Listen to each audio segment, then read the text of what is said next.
How could that doctor leave me alone? Follow the river, he said.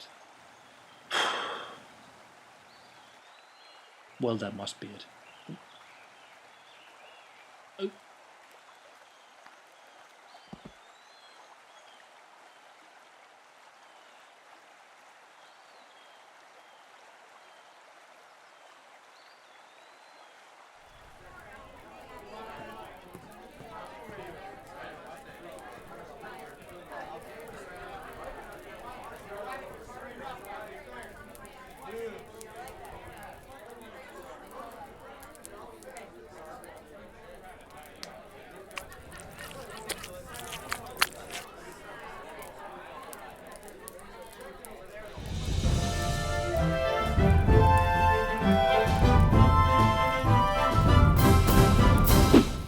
So, Martin!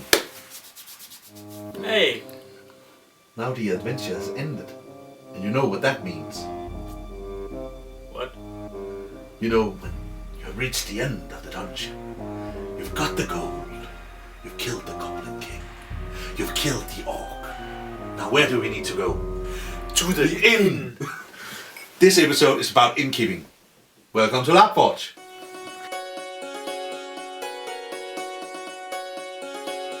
Now that you have all picked up something to drink, or if you haven't... By the way, cheers then.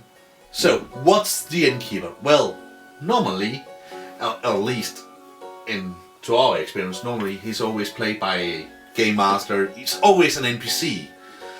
But it's more like the innkeeper. Well, the innkeeper, what we want to get across to is what the innkeeper can be, but the innkeeper traditionally is more like a function. The innkeeper is more like a practical task. He serves the food.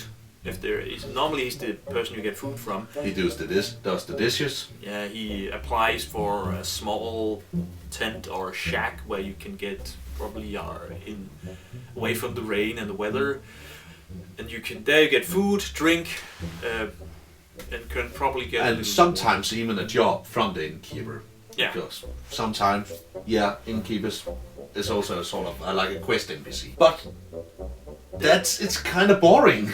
Yeah, but there's so much more to this character than just serving the food. There's so much more in it because you have connections to everybody. Everybody comes to the inn at some point to get their food. He has connections to a lot of people, and there's so many ways you can play the innkeeper.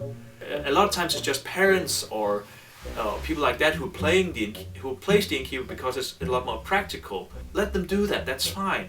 But if you want somebody to interact with the players, then it's sometimes better to get a guy to play the innkeeper who still wants to be a part partially of the game, who still wants to be involved in the game and still be able to draw back. And there's so many ways you can do that. So we have the good old Dungeons and Dragons, the level 58 old paladin, now an innkeeper. Yeah, it's like the old veteran who settled down and he just now... I serve food and drinks and I earn my money on that. I don't want to fight anything. Because I am so freaking high level, powerful character that you can't beat me. Until a red dragon pops up. He can still beat the red dragon. He's the veteran. He knows everything. He has a lot of stories he can tell. He has... Well, when he meets the soldiers, he wants to hear what's going on in the world. Stuff like that. He's involved with characters, and he maybe knows the best routes out in the forest, or where to get stuff, or who to talk to. And maybe, just maybe, if he's not this hero type of person or retired person, he could also be a thieves guild leader, and the inn would be his guild. Yeah, and then it's the perfect cover-up, or maybe not the leader. Maybe not the leader because the innkeeper housing the guild. Yeah, housing the guild, because the what is it called? The innkeeper have a lot of tasks already. So being the thief guild leader might be a bit too much together, but being the innkeeper, but maybe being part of the thief guild, housing the thieves guild, being their outward operation. Yeah, and you have to pass through him. He's also sort of a bodyguard, maybe.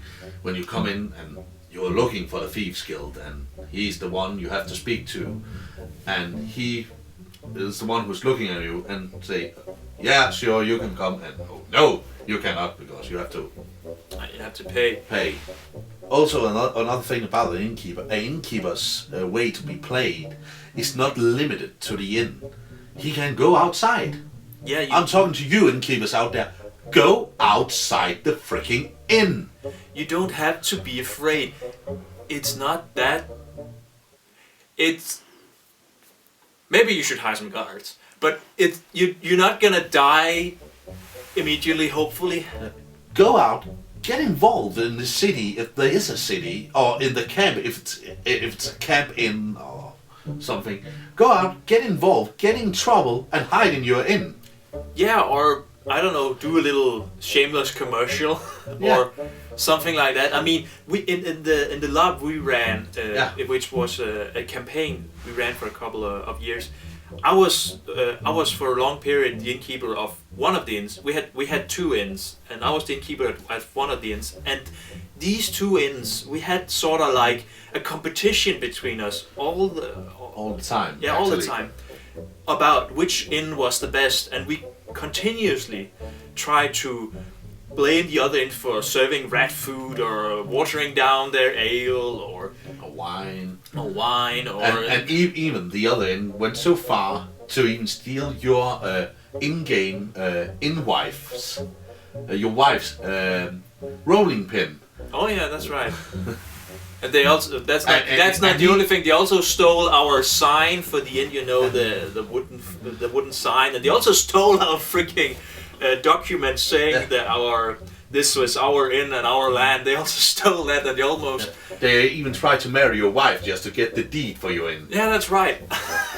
but that's just what you call that's some extra things that you can do. That's a really fun way of playing an innkeeper, and it gives a lot of game also for the players to watch it, because then the innkeeper is not a stationary person who just walks around his inn serving food, go out, do the dishes. No, he's a living and breathing character, and you start to care about them.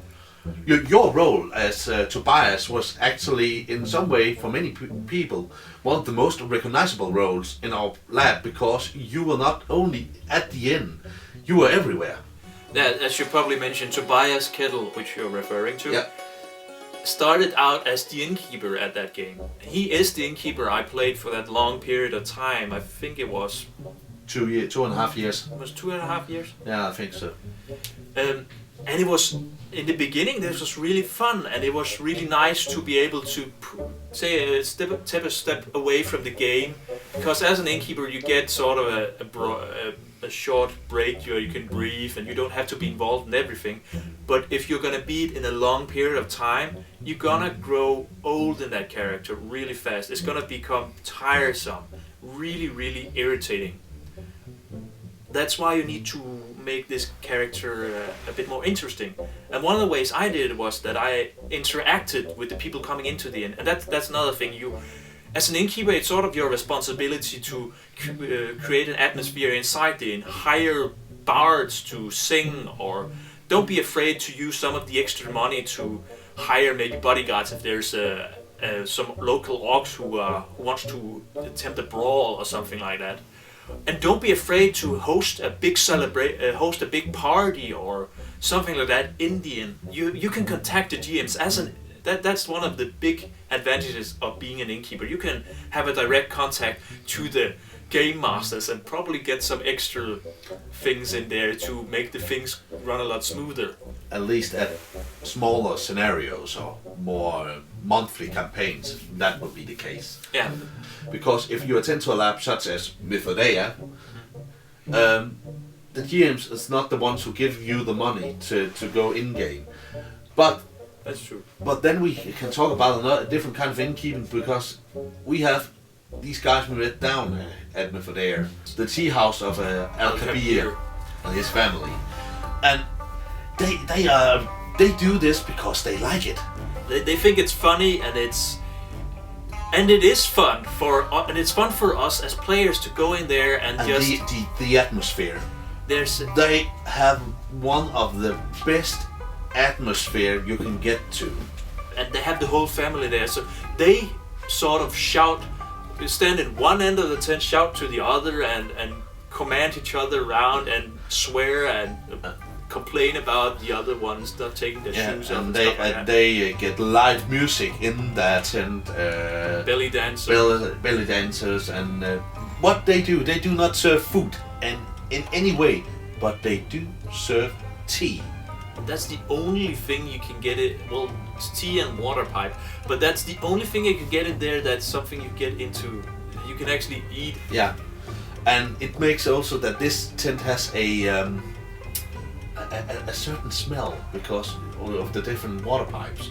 It's quite sweet. It's like smoke sticks in some way that someone has gone around. It has really this nice.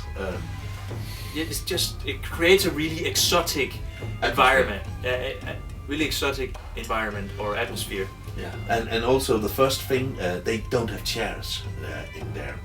The floor is totally covered with carpets everywhere, and then you have these pillows you sit on instead of chairs. And the first thing you will have to do when you go in, you have to take your shoes off. Otherwise, the big guy who stands there will take you and throw you out. Yeah. And even just to accommodate their role, they have this large latex foamed water pipe as a weapon. And they use it. They really use it. But that's just one type of, not an innkeeper, but what you would call a guy who serves up people. Yeah, but it's sort of like the innkeeper in many ways. Yeah, you can take a lot of things from that and bring it over to an innkeeper role, because if you still have the function of serving food, let's say that, you can still have a lot of create that same atmosphere and take all the same aspects over. You need to create the whole environment.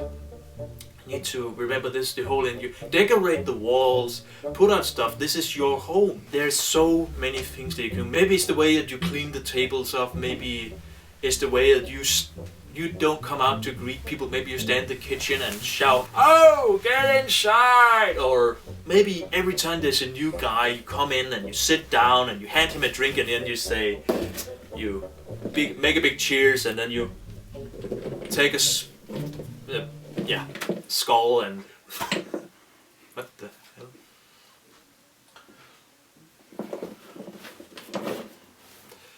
Don't ask. We could go on forever talking about this. I mean, you could even design the inn so you're able to make a brawl fight with the tables and chairs, and then just start hitting people. Even maybe the innkeeper, he's this old warrior. He's made his own brawling guild, so he's the host of brawling nights every Saturday or something. There's a lot of possibilities for an innkeeper. So please, next time you try to play an innkeeper, don't stand still. Do something. You're part of this world too.